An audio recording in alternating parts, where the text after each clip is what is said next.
نبی پاک صلی اللہ تعالی علیہ وسلم کا فرمان عظمت نشان ہے، بے شک جنت میں ایک نہر ہے جس کا نام رجب ہے، اس کا پانی دودھ سے زیادہ سفید اور شہد سے زیادہ میٹھا ہے، جو رجب میں ایک روزہ رکھے اللہ عز و جل اسے اس نہر سے سیراب فرمائے گا۔ سبحان اللہ، تو خوب روزے رکھنے ہیں۔ حضرت سیدنا عبداللہ ابن زبیر رضی اللہ تعالیٰ سے روایت ہے، جو ماہ رجب میں کسی مسلمان کی پریشانی دور کرے تو اللہ عز و جل اس کو جنت میں ایک ایسا محل عطا فرمائے گا جو حد نظر تک وسیع ہوگا۔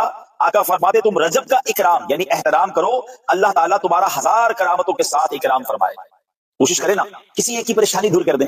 اچھا، پریشان لوگوں کو ڈھونڈنے میں مشکل نہیں ہے، کون ہے جس کے ساتھ کوئی پریشانی نہیں ہے؟ غریب ملازمین کو دیکھ لیں، غریب پڑوسیوں کو دیکھ لیں، غریب رشتہ داروں کو دیکھ لیں، کسی ایک کی پریشانی دور کر دیں رجب میں۔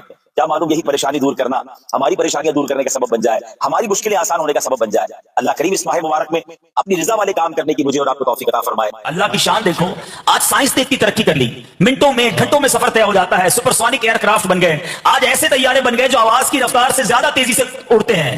ہو سکتا ہے آج کا کوئی سائنسدان، کوئی سائنس کا اسٹوڈنٹ کہتا کہ ہر دور میں نبی کو ایسا معجزہ دیا گیا جو اس دور کے تمام اسپیشل لوگوں سے برتر و بالا تھا، کیا سائنس کے مقابلے میں نبی پاک کا کوئی معجزہ ہے؟ سبحان اللہ، تقریباً 1450 سال ہو گئے ہیں، معراج کا جواب سائنس کے پاس بھی نہیں ہے۔ میرے آقا کتنی دیر میں سفر کر کے آئے، بڑی تیز رفتار سفر ہو رہا ہے۔ آپ سردیوں میں جب بستر سے اٹھتے ہیں نا، چند سیکنڈز کے لیے، تھوڑی دیر کے لیے بستر گرم رہتا ہے، پھر نارمل ہو جاتا ہے، برابر ہو جاتا ہے اس کا ٹیمپریچر۔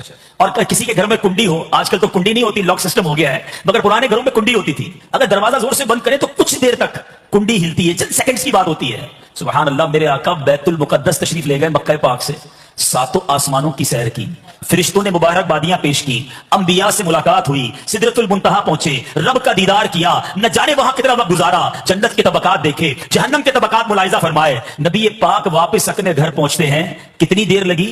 علماء لکھتے بستر ابھی تک گرم تھا، کنڈی ابھی تک ہل رہی تھی۔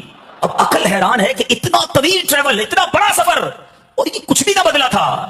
عاشقوں سے پوچھو تو جواب ملتا ہے، بات یہ ہے کہ اگر آپ کی گھڑی میں سے سیل نکال لیا جائے تو گھڑی رک جاتی ہے نا، پھر سیل ڈال دیا جائے تو ٹک ٹک کر کے چلنا شروع کر دیتی ہے۔ بات یہ ہے کہ جان عالم ہی دنیا سے چلی گئی تھی، دنیا کی جان ہی اس وقت دنیا میں نہ تھی، ساری کائنات رکی ہوئی تھی، میرے آقا واپس آئے، دنیا نے پھر چلنا شروع کر دیا۔ درود پاک پڑھنے کے بے شمار فضائل و برکات ہیں۔ سرکار دو عالم علیہ السلام کا فرمان، صلاتکم علی محرزۃ لدعائکم ومرضات لربکم وزکاۃ لاعمالکم۔ اللہ کے نبی فرماتے ہیں تمہارا مجھ پر درود پاک پڑھنا تمہاری دعاؤں کی حفاظت کرنے والا اور تمہارے رب کی رضا کا باعث اور تمہارے اعمال کی پاکیزگی کا سبب ہے۔ ایک درود ہے اور بلیسنگز اور بینیفٹس کتنے ہیں کہ فرمایا دعاؤں کی حفاظت کرنے والا ہے درود پاک، اللہ کو راضی کرنے والا ہے اور اعمال کی پاکیزگی کا سبب ہے۔ تو پھر کیوں نہ ہم کثرت سے درود پاک پڑھتے رہا کریں۔ برسے گی رحمت شہ ابرار بالیقین، برسے گی رحمت شہ ابرار بالیقین، مٹ جائے گا گناہوں کا کاجل درود پڑھ، عشق نبی میں جھوم کے پڑھتے رہو مدام، گرچہ کوئی کہے تجھے پاگل درود پڑھ، دنیا کی الجھنوں سے ملے گی تجھے نجات، گر چاہیے نجات مسلسل درود پڑھ۔ تو آئیے مل کر محبت کے ساتھ درود پاک پڑھ لیں۔ صلو علی الحبیب صلی اللہ تعالی علی محمد صلی اللہ علیہ وآلہ وسلم۔ الحمدللہ ہم قرآن پاک کی کچھ آیتوں کو سنتے ہیں اور ان آیتوں سے ملنے والا میسج سمجھنے کی کوشش کرتے ہیں۔ آج قرآن پاک کا پارہ ہے 11 سورہ یونس، آیت نمبر 87 کی تلاوت سنیں گے اور اس کے تحت کچھ میسج آف قرآن انڈرسٹینڈ کرنے کی کوشش کریں گے۔ اللہ قرآن میں ارشاد فرماتا ہے وَأَوْحَيْنَا إِلَى مُوسَى وَأَخِيهِ أَن تَبَوَّآ لِقَوْمِكُمَا بِمِصْرَ بُيُوتًا وَاجْعَلُوا بُيُوتَكُمْ قِبْلَةً وَأَقِيمُوا الصَّلَاةَ وَبَشِّرِ الْمُؤْمِنِينَ۔ یہ ایک ایسی کمال کی آیت ہے کہ اس آیت میں ہم سب کو اپنے گھر کا انوائرمنٹ کیسا رکھنا ہے وہ گائیڈ کیا گیا ہے۔ آج گھر کی ڈیزائننگ کیسی ہو، گھر کی کلر اسکیم کیسی ہو، گھر کا فرنیچر کیسا ہو، ایمبیانس کیسا ہو، ایلیویشن کیسا ہو، اس پر بہت ڈسکس ہوتی ہے۔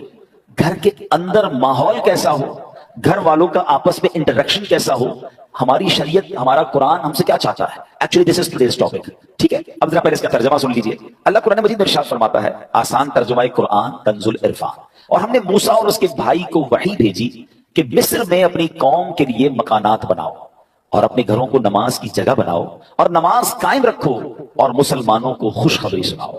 سبحان اللہ۔ تو پتہ چلا کہ یہ قرآن نے جو حضرت موسیٰ علیہ السلام کو اللہ کریم نے جو سمجھیے آرڈر دیا یا اس کی گائیڈ لائن دی وہ کیا ہے، انشاءاللہ اس کو ہم سمجھتے ہیں۔ پہلے ایک بات سمجھ لیجئے کہ اللہ کریم کی ہمارے پاس ہم پر کروڑوں نعمتیں ہیں، ایک اہم ترین نعمت ہمارا گھر بھی ہے۔